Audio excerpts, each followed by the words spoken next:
योगी की बैठक से नदारद ओपी राजभर और केशव प्रसाद मौर्य के साथ देखे।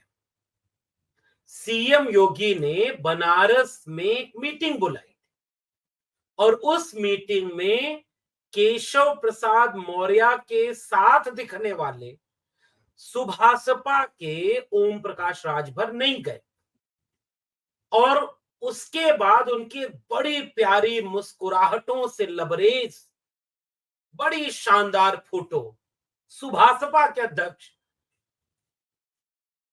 ओम प्रकाश राजभर की केशव प्रसाद मौर्य के साथ देखी। और फिर से उत्तर प्रदेश में चर्चाएं जो अभी तक थमी नहीं है वो फिर से तेज हो गई कि क्या उत्तर प्रदेश की खिचड़ी अभी भी पक रही है क्या। आज के वीडियो में इसकी पड़ताल करेंगे और यह समझने की कोशिश करेंगे कि पूरी कांवड़ यात्रा और नाम लिखने के प्रकरण से योगी आदित्यनाथ को क्या हासिल हुआ। क्या ये एक सोची समझी रणनीति थी जिसके तहत सुप्रीम कोर्ट में योगी आदित्यनाथ ने अपनी पैरवी ही नहीं करवाई। तो क्या ये बीजेपी के घर के भीतर के झगड़े को साधने के लिए योगी आदित्यनाथ कोई बारीक चाल चल रहा है, समझने की कोशिश करते हैं। स्वागत है आपका 4 PM न्यूज नेटवर्क पर। मैं हूं डॉक्टर लक्ष्मण यादव। तो अभी खबर यह आ रही है कि सुप्रीम कोर्ट ने अंतरिम रोक लगा दी कि मुजफ्फरनगर के रास्ते पर जितने दुकानदार हैं सबको अपना नाम लिखने की प्लेट लगानी होगी। मान लीजिए फल विक्रेता है, क्योंकि दुकानें जो स्थायी हैं उस पर तो लिखा रहता है अमूमन दुकान का नाम, नीचे प्रोपराइटर उसका नाम लिखा होता है। लेकिन अब सरकार कुछ कुछ ऐसा कर रही थी कि कौन बेच रहा है, दुकान पर कौन बैठा हुआ है, किसके नाम की दुकान है, ओरिजिनल नाम। तो इंडिया फूड सेंटर नहीं चलेगा, सुरेश फूड सेंटर लिखना होगा। और सुरेश की दुकान पर महेश बैठा है कि अकरम बैठा है ये लिखना होगा। या असली खेल ये था कि महेश पासी हैं, महेश वाल्मीकि हैं कि महेश पांडे हैं या महेश श्रीवास्तव है, ये भी पता चल जाए। बहुत तरह के खेल राजनीति में केवल उतना ही रंगमंच पर दिखता है, जो मंच पर हो सच्चाई उतनी नहीं होती, पर्दे के पीछे से पर्दे के सामने को संकेत किया जाता है। इस बात को बल तब मिला जब सुप्रीम कोर्ट में इस मामले को रोक दिया गया और अंतरिम रोक लगा दी। सुप्रीम कोर्ट ने कहा कि रुकिए, पड़ताल करने दीजिए, समझने दीजिए, आप भी जरा अपना पक्ष रखिए। क्यों नहीं योगी आदित्यनाथ की सरकार ने अपना पक्ष रखने के लिए एक वकील तक खड़ा नहीं किया। इसका मतलब क्या ऐसा है क्या कि योगी आदित्यनाथ इस पूरे मामले को, क्योंकि जैसे ये मामला खबर में आया उन्होंने ये कह दिया कि अब पूरे प्रदेश में ये लागू होगा, पूरे प्रदेश में। तो इसका मतलब ये कि योगी आदित्यनाथ जिनको घेरने के लिए बीजेपी के भीतर ही भीतर साजिश चल रही है, रोज ये अभी तय ही नहीं हो पा रहा है कि दिल्ली लखनऊ पर भारी पड़ रही है या लखनऊ लखनऊ पर भारी पड़ रहा है या कोई किसी पर भारी नहीं पड़ रहा है। और अभी सब हल्के तराजू में चढ़े हुए हैं, अभी कुछ भी स्पष्ट नहीं, क्योंकि बीजेपी है। कोई और पार्टी होती तो उसकी बड़ी बड़ी खबरें होती, भीतर की बात बाहर करने वाले लोग आ जाते, सूत्रों के जरिए घर का छोटा सा झगड़ा तिल का ताड़ बनाकर पेश किया जाता और मीडिया पर विजुअल को मोबाइल कैमरे से बंद करा जाते। बीजेपी में ऐसा नहीं, और आना किसी की हिम्मत है। बुलडोजर अभी भले ही रुक गया हो, पेपर लीक पर नहीं चल रहा है बुलडोजर, क्योंकि शिक्षा मंत्री ने कहा पेपर लीक ही नहीं हुआ, तो बुलडोजर चले किस पे।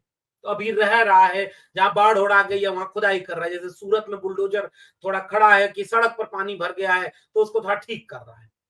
पहाड़ धंस रहा है क्योंकि पहाड़ों की चिंता किसी को नहीं, विकास के नाम पर पहाड़ भर भरा के गिर रहा है, बुलडोजर रास्ता साफ कर रहा है। जब मौका आएगा बुलडोजर किसी के घर पर चलेगा।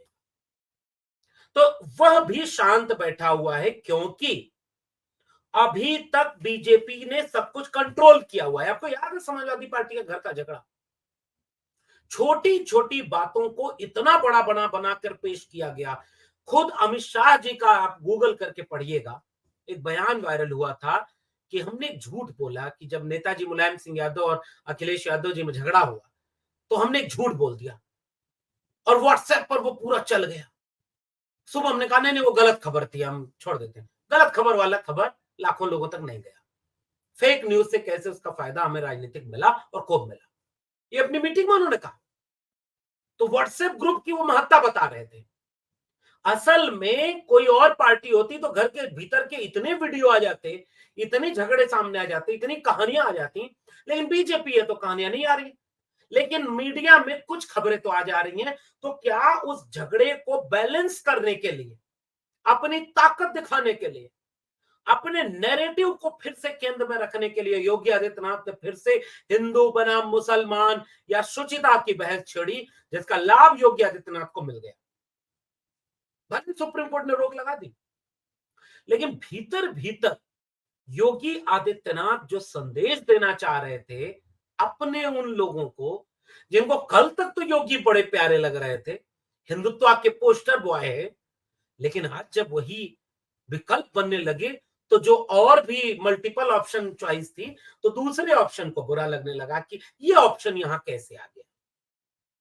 तो ये खेल बीजेपी के घर में चल रहा है। तो एक नैरेटिव तो ये है कि इस पूरे मुजफ्फरनगर में नाम टांगने के प्रकरण से योगी आदित्यनाथ ने अपनी हिंदुत्व की नैरेटिव को सेट किया, अपनी ताकत को दिखाया, अपनी गोलबंदी मजबूत की, मीडिया में बहस के जरिए हेडलाइन मैनेजमेंट कर लिया, बहुत तरह के काम कर लिए।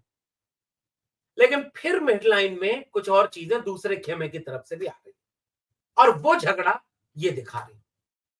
असल में बनारस में मुख्यमंत्री योगी आदित्यनाथ एक बैठक रखते हैं और उस बैठक में सुभाषपा प्रमुख और कैबिनेट मंत्री योगी आदित्यनाथ की सरकार में ओम प्रकाश राजभर शामिल नहीं होते।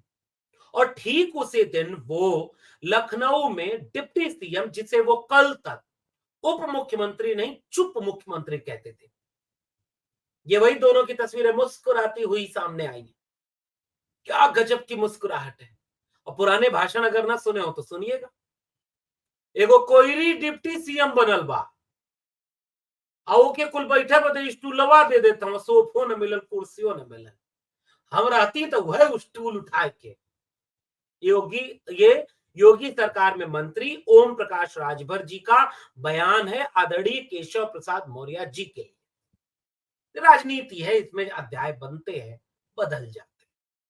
तो ये वही दोनों लोग हैं जो चुप मुख्यमंत्री के साथ बोलने वाले ओम प्रकाश राजभर मुस्कुराती हुई तस्वीर साझा करके यह संकेत दे रहे हैं कि वो किसके साथ खड़े हैं। लामबंदी घर के भीतर तेज हो रही और मीडिया की खबरों को माने तो एक हफ्ते के भीतर दूसरी बार ओम प्रकाश राजभर जी केशव प्रसाद मौर्य जी के साथ दिखे हैं और उनसे मुलाकात की उनके घर जाकर। पिछले रविवार को भाजपा प्रदेश कार्य समिति की बैठक में केशव प्रसाद पहले ही बोल चुके हैं, संगठन से बड़ा कौन, सरकार नहीं, सरकार से बड़ी संगठन। तो सरकार से बड़ा संगठन कहने वाले केशव प्रसाद मौर्य से मिलने चले गए और ऐसा लगता है कि खुला समर्थन देने गए हैं, भैया बढ़ा आगे, हम बाड़ी तोहरे पीछे। अब दोनों भाई मिलके पटखनी दे देवल जा, दोनों जने ओबीसी, दोनों जने के लखनऊ वाला ना पसंद करेला, हमके हरले के बाद मंत्री ना बनेला बड़ा दिन ले, तो उप मुख्यमंत्री हुआ तो चले ना, तो के मंत्रालय ना, तो के अधिकारी ना, और दिल्ली से हमने के ऊपर हाथ बा। तो चला दोनों भाई मिलके, शायद ऐसी ही कोई बात सुहेल देव राजभर पार्टी के ओम प्रकाश राजभर जी और उप मुख्यमंत्री के बीच, और उसको खुद उन्होंने तस्वीरों को पोस्ट किया कि आज लखनऊ के 7 कालिदास मार्ग स्थित कैंप कार्यालय में उत्तर प्रदेश के उप मुख्यमंत्री केशव प्रसाद मौर्य से आत्मीय भेंट की और विभिन्न मुद्दों पर चर्चा की। और दोनों ने वो तस्वीर तथागत बुद्ध बीच में, देखिए भाई विचारधारा की बात तो करनी पड़ेगी ना, क्योंकि दूसरी तरफ अखिलेश यादव का पीडीए तैयार बैठा है, अखिलेश यादव का पीडीए संविधान का नैरेटिव लोगों तक अपनी बात पहुंचा रहा है, तो ये बात तो करनी पड़ेगी और इसलिए ये बात आई।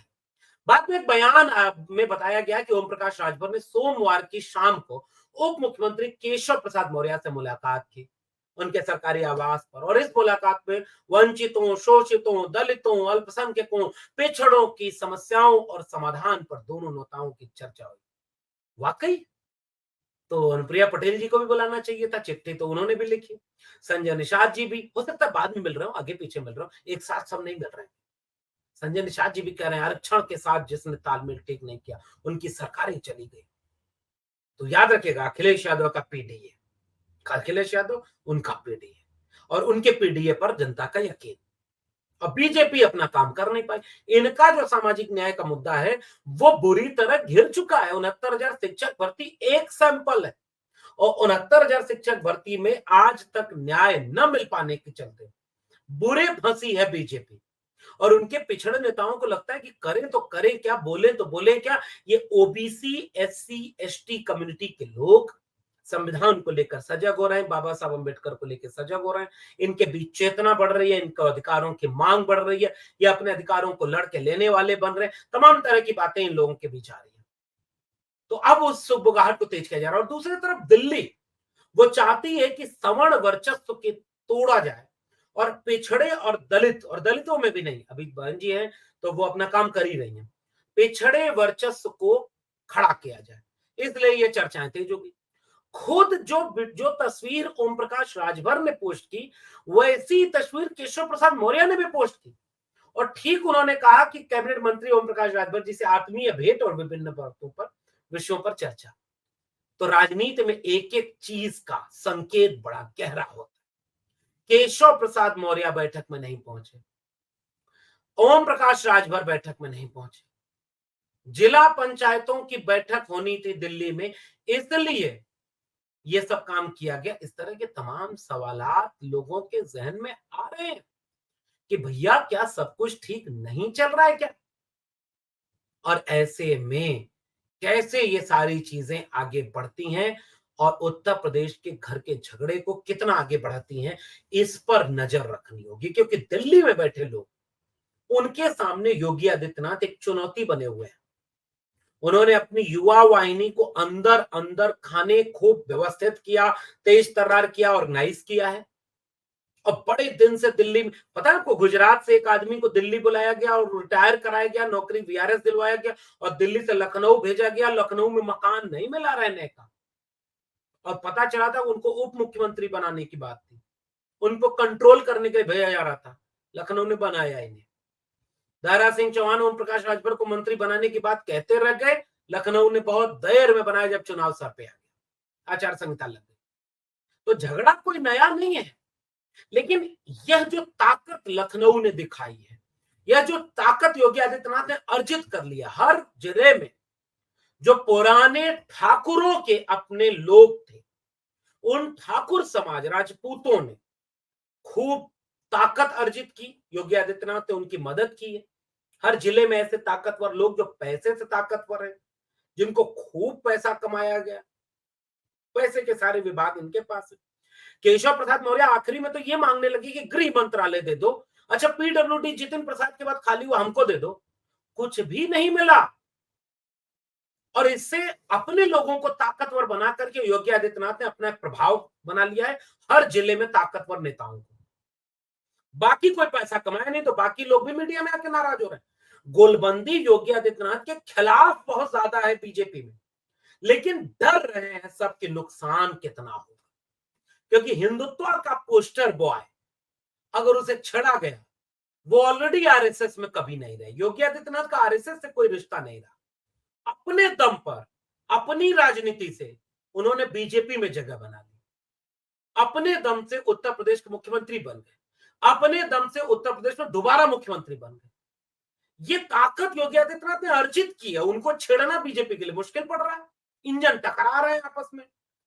लेकिन दिल्ली में भी बैठे लोग, जिन्होंने बड़े बड़े लोगों को किनारे लगा दिया, बहुत बड़े बड़े लोगों को, तो दिल्ली के गलियारों में चर्चा है कि शाह ने मोदी जी को कन्विंस कर लिया है कि भैया देखिए ये ठीक नहीं हो रहा।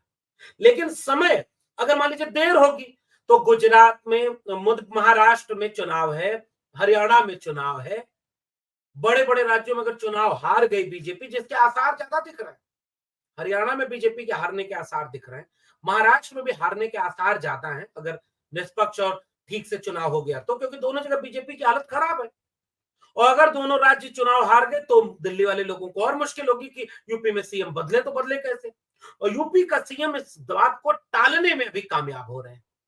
वो अपनी ताकत से, अपनी रणनीति से, अपनी इस पूरी राजनीति जो उनके खिलाफ हो रही थी उसको टालने में पीछे कामयाब हो रहे हैं। इसलिए फिर से पिछड़े नेताओं को, उत्तर प्रदेश के भाजपा के पिछड़े नेताओं को और भाजपा के सहयोगी दल के ओबीसी नेताओं को काम पर लगाया जा रहा है, बार बार उन्हीं को आगे किया जा रहा है। और इस बात को फिर से इन तस्वीरों और इस खबर के जरिए समझना चाहिए। घर में झगड़ा थमने का भी नाम नहीं ले रहा और देखना झगड़े में कौन किस पर भारी पड़ता है। फिलहाल दोनों खेमे, दोनों दल एक दूसरे पर भारी पड़ रहे हैं और दोनों मिलकर उत्तर प्रदेश की जनता पर भारी पड़ रहे हैं। आपका क्या मानना है नीचे कमेंट बॉक्स में जरूर बताइए। फिर मिलेंगे किसी और टिप्पणी के साथ। नजर बनाए रखिए। जागरूक और सजग होने का तकाजा है कि आंख और कान खुले रहें ताकि कोई धोखा न दे दे। बहुत बहुत धन्यवाद।